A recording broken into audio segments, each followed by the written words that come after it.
Baik, saya akan memberikan pengantar terkait dengan negara dan ideologi. Ya, kita tahu Pancasila adalah dasar negara kita, ya. Ideologi negara kita, gitu ya. Apa artinya ideologi? Ideologi itu adalah ideos dan logos, ya. Jadi apa namanya, ide tentang cita-cita, katakanlah seperti itu. Ide tentang apa namanya, pemikiran itu ya, cita-cita kebangsaan, begitulah. Nah, di dalam ideologi kita atau Pancasila itu ada 5 sila, ya. Tentu Anda sudah tahu ya. Tapi prinsipnya adalah terkait dengan ketuhanan, kemanusiaan, keindonesiaan, kerakyatan dan keadilan, ya. Nah, Pancasila itu ada yang mengatakan diciptakan oleh Soekarno, begitu ya. Tapi Soekarno sendiri bilang bahwa saya tidak menciptakan Pancasila. Saya hanya menggalinya dari adat dan budaya bangsa Indonesia, gitu.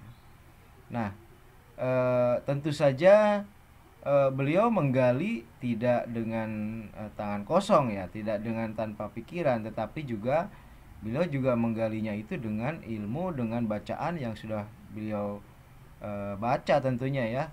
Nah, Soekarno dan juga para founding fathers itu kan pembaca yang luar biasa, gitu. Jadi apa? Tentu saja tidak hanya adat dan istiadat dan budaya bangsa Indonesia yang menjiwai Pancasila, tetapi juga bacaan-bacaannya, gitu ya. Ada seorang filsuf namanya Gadamer, eh, Hans Georg Gadamer, ya. Dia membuat teori tentang fusion of horizon, tentang fusi dari horizon-horizon. Nah, teori ini cocok diterapkan pada lahirnya Pancasila yang digali oleh Bung Karno dan para founding fathers. Jadi Pancasila itu merupakan fusi horizon antara, ya, bacaan para founding fathers dengan adat istiadat yang ada, gitu ya. Jadi kata Gadamer juga ada yang namanya effective history, ada yang namanya apa namanya, konteks sejarah, ya. Jadi setiap manusia berpikir itu dalam konteks sejarah. Nah, Bung Karno juga pra pemahamannya seperti itu, yaitu konteks sejarah ketika beliau hidup, di mana bangsa Indonesia ada dalam kungkungan imperialisme Barat, ya, imperialisme Belanda, gitu ya, kolonialisme Belanda, kolonialisme dan imperialisme Belanda. Nah, itulah kira-kira konteksnya, gitu ya. Dan kemudian terjadilah fusi horizon antara konteks adat istiadat dan apa namanya, bacaan-bacaan tersebut, dan kemudian terekstraklah yang sekarang kita kenal sebagai Pancasila, gitu ya. Nah, Pancasila itu seharusnya ada dalam hati bangsa Indonesia. Kenapa? Karena memang nilai-nilainya seperti dikatakan Soekarno itu ada di dalam adat dan budaya bangsa. Artinya ada dalam keseharian kita bangsa Indonesia, gitu ya. Namun kenapa kok sekarang apa namanya, Pancasila seperti jauh dari kehidupan kita, gitu ya.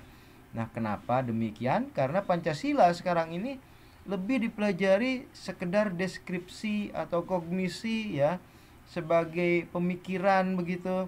Nah, padahal tentu saja Pancasila seharusnya lebih dari itu, gitu ya. Pancasila seharusnya bisa menjiwai sebagai laku hidup bangsa Indonesia, gitu ya. Nah, itu kira-kira apa namanya, sekelumit tentang lahirnya Pancasila, ya. Bahwa Pancasila itu bukan diciptakan oleh Soekarno, tetapi digali. Tetapi menggali itu kan tentu memakai pisau analisis. Nah, pisau analisis itu ya dari bacaan-bacaan Soekarno, bacaan-bacaan para founding fathers, ya. Dan kemudian juga pengaruh dari adat istiadat bangsa Indonesia itu sendiri. Oke. Kemudian kenapa juga tidak dijiwai, karena dalam perkembangannya Pancasila dipelajari lebih secara historis dan deskriptif sehingga kehilangan makna sebagai ideologi. Tadi di awal saya katakan ideologi, idios dan logos ya. Tentang ide-ide, tentang cita-cita. Bagaimana bangsa ini bercita-cita ya menjadi satu bangsa, kemudian mengejar tujuan bersama yaitu kesejahteraan rakyat gitu ya, dan juga nilai-nilai lain yang ingin dikejar oleh bangsa Indonesia. Nah, kenapa kita lebih menjauh dari ideologi Pancasila, dan kalau saya katakan sekarang ini lebih dekat pada liberalisme dan kapitalisme, adalah karena Pancasila selama ini dipelajari secara historis dan deskriptif. Jadi tidak mampu meresap ke dalam hati sanubari, ke dalam batin bangsa Indonesia. Nah, kondisi ini tentu harus diubah. Ke depan Pancasila itu harus benar-benar menjiwai, sehingga kita akan mampu membumikan Pancasila ini dalam kehidupan bernegara gitu ya. Nah, kita lihat misalnya ideologi lain, ideologi Islam gitu ya, bisa memunculkan emosi dan tindakan ya. Kenapa Pancasila tidak seperti itu? Karena memang hanya deskriptif gitu ya. Kita lihat misalnya dalam gerakan 212 misalnya ya, begitu mengharu biru ya, gerakan itu bisa memutihkan Jakarta waktu itu ya. Nah, itu adalah karena ideologi Islam politik itu bisa masuk ke dalam emosi setiap individu ya. Kenapa masuk ke dalam setiap emosi individu bangsa Indonesia, bangsa ketika itu orang Islam ya? Karena memang ada doktrin-doktrin terkait dengan surga neraka dan lain sebagainya yang itu sangat diresapi dan masuk ke dalam hati. Nah, Pancasila seharusnya mampu seperti itu. Kalau menginginkan Pancasila itu dibumikan ke dalam perilaku bernegara bangsa Indonesia, maka tentu kita harus mampu menjadikan Pancasila itu seperti misalnya ideologi Islam politik itu ya, yang mampu mengharu biru, yang masuk ke dalam emosi setiap individu. Nah, bagaimana menghidupkan Pancasila dalam batin bangsa Indonesia? Salah satu caranya adalah dengan menghidupkan kembali sejarah kemerdekaan. Bagaimana generasi muda ya itu mampu memahami bagaimana kemerdekaan ini didapatkan, di mana kemerdekaan ini didapatkan dengan darah dan air mata para founding fathers, darah dan air mata para pejuang kemerdekaan, yang kalau itu mampu dipahami, maka tentu saja Pancasila akan juga bisa dipahami sampai ke batin bangsa Indonesia gitu ya. Kemudian juga upayakan untuk menciptakan keadilan dan kesejahteraan. Nah, ini yang sampai sekarang belum terwujud. Dan belum terwujudnya keadilan dan kesejahteraan itu menjadikan kita gagal untuk memasukkan Pancasila ke dalam batin bangsa Indonesia. Kenapa? Karena tidak ada kebanggaan. Ya, karena kehidupan bernegara terlihat penuh ketidakadilan, kemiskinan di mana-mana, pengangguran di mana-mana, maka tidak ada rasa bahwa Pancasila ini penting gitu ya. Nah, kemudian cara lain adalah dengan memunculkan kebanggaan tadi itu. Ya, memunculkan kebanggaan dan kemudian doktrin keselamatan. Kita lihat foto ini. Anda tahu ini siapa? Apakah tahu ini siapa?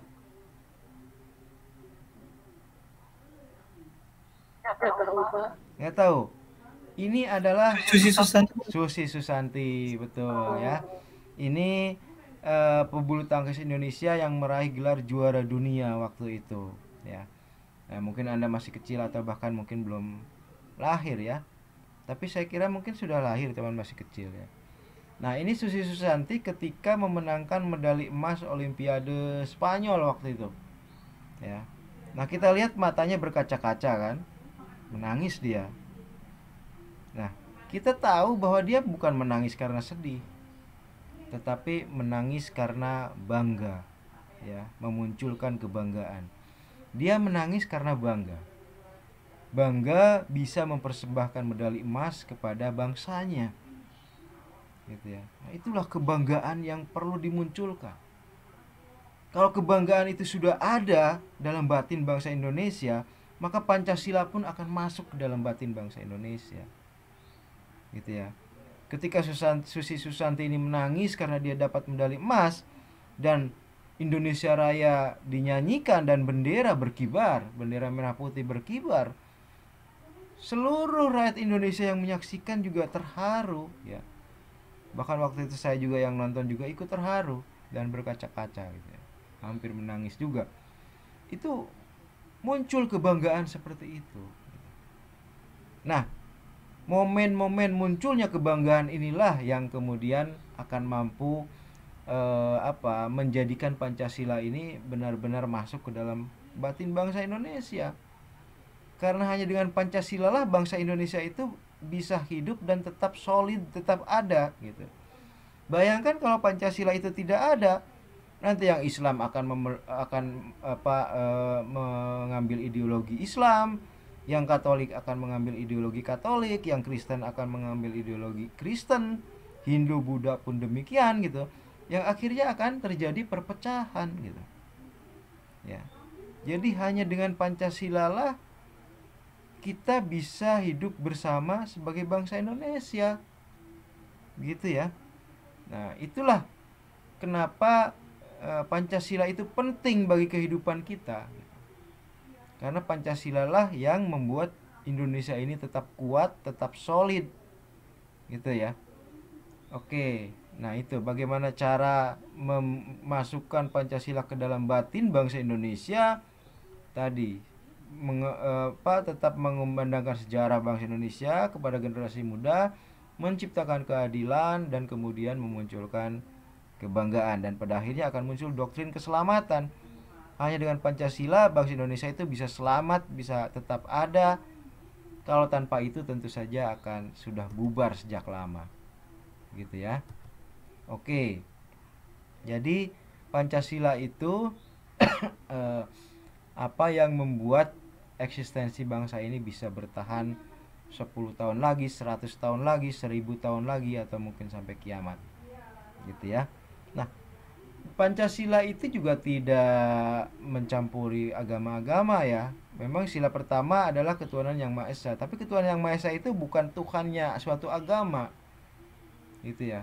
Pancasila tidak mencampuri substansi teologis ajaran agama-agama, melainkan mengambil aspek etis dan moralnya untuk koeksistensi politis. Jadi Pancasila itu hanya koeksistensi politis, alat untuk tetap bersatu, ya, secara politik di dalam satu bangsa. Dan ketuhanan yang Maha Esa adalah payung dari Tuhan-Tuhan setiap agama, ya, ketuhanan setiap agama. Yang Islam bisa mempertuhankan Allah Subhanahu wa taala, yang Kristen, Katolik mungkin Yesus Kristus, ya, Hindu, Buddha punya tuhannya masing-masing. Nah, tetapi semuanya hidup damai dalam naungan ketuhanan yang Maha Esa, gitu ya.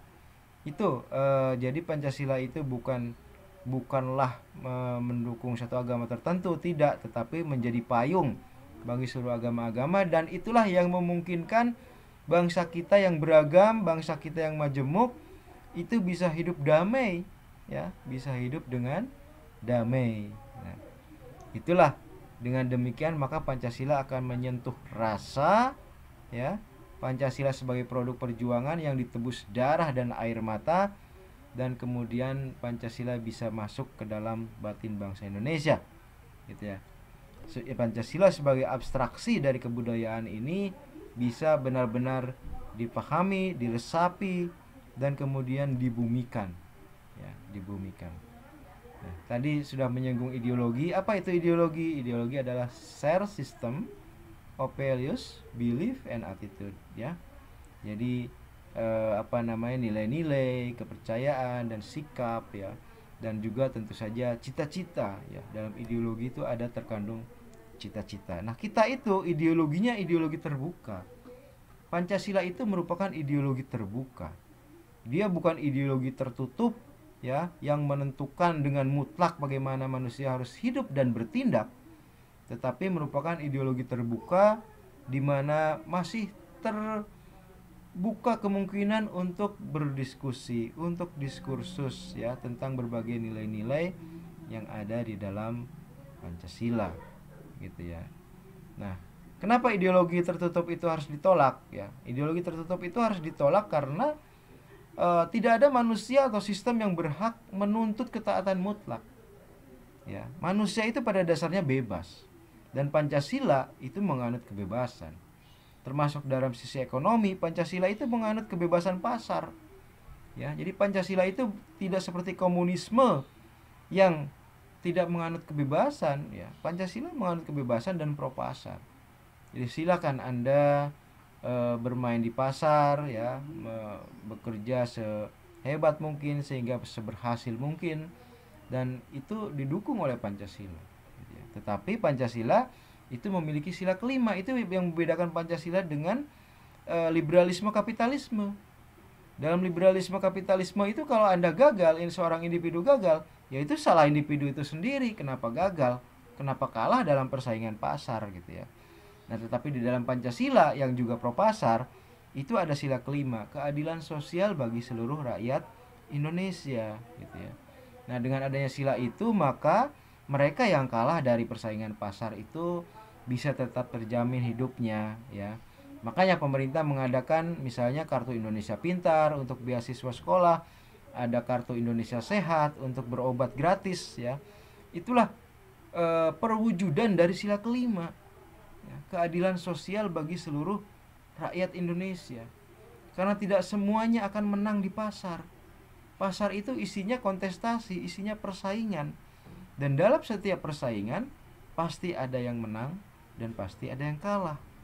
Nah, di dalam negara Pancasila yang punya sila kelima, keadilan sosial bagi seluruh rakyat Indonesia, itu setiap individu yang kalah itu masih bisa tetap hidup layak, masih bisa tetap mendapatkan pendidikan bagi anak-anaknya, masih bisa tetap mendapatkan pelayanan kesehatan ya.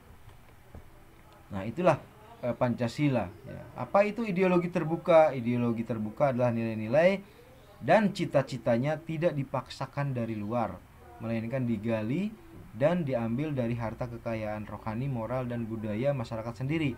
Ini kata Profesor Dr. Frans Mahanis Suseno ya. Jadi Pancasila itu sebagai ideologi terbuka, dia itu tidak dipaksakan dari luar.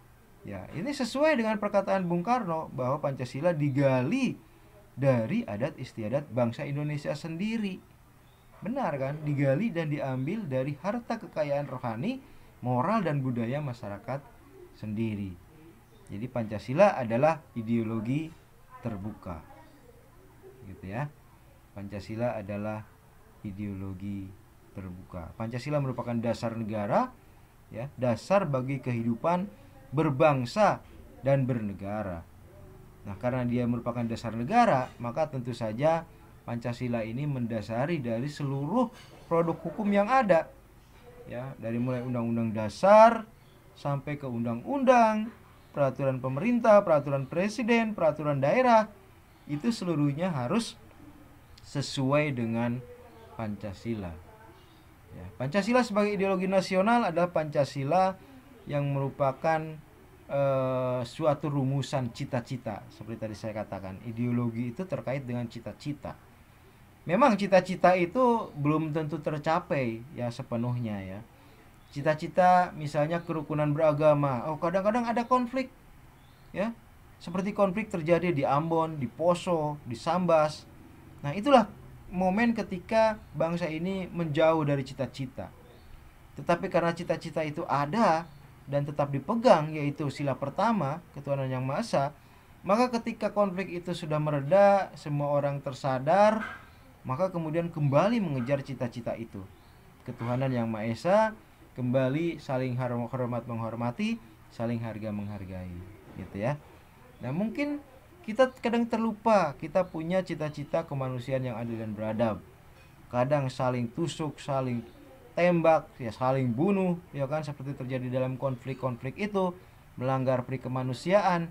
Tetapi karena kita tetap memegang Pancasila, sila kedua, maka pada saat konflik itu mereda, kita tersadar dan kita kembali memegang pri kemanusiaan. Begitu seterusnya sampai sila kelima ya.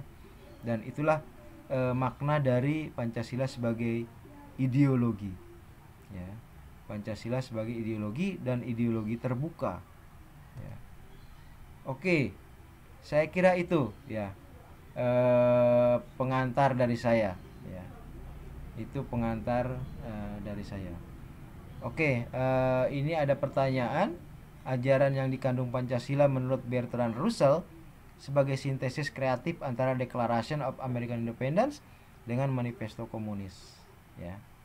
Nah, ini maksudnya adalah Russell ini seperti melihat Pancasila ini kok seperti sintesis ya. Dalam dialektika Hegel kan ada tesis, ada antitesis, ada sintesis.